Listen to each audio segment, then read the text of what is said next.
Добро пожаловать в приложение railway.kg. Внизу слева вы можете выбрать язык – кыргызский, русский и английский.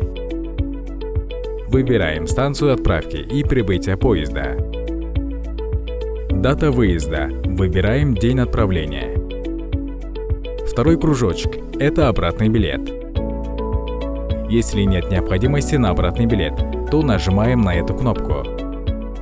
В графе «Пассажиры» выбираем количество людей. Один человек может максимум купить 6 билетов. Здесь мы видим количество пассажиров, как взрослый, так и детский.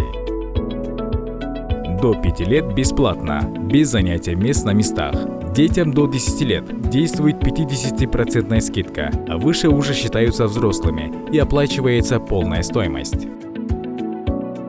В этом разделе выбираем категории вагонов. Имеются стандарт, люкс, VIP и VIP-купе.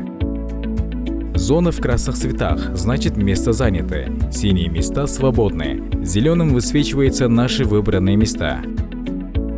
VIP-купе – это кабинки на 6 человек. Если даже вас 5 или 2, стоимость не меняется. Детям также до 5 лет бесплатно. В конце для заполнения имеются номера телефонов и электронная почта. Их заполняет человек, который покупает билеты, так как билеты перейдут на его почту.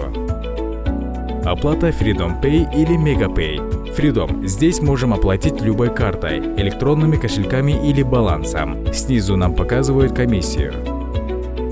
После покупки ваш билет отобразится на экране. Вы можете сделать скриншот. Также он будет отправлен на вашу электронную почту в формате PDF. Благодарим за использование нашего приложения и благополучной дороги!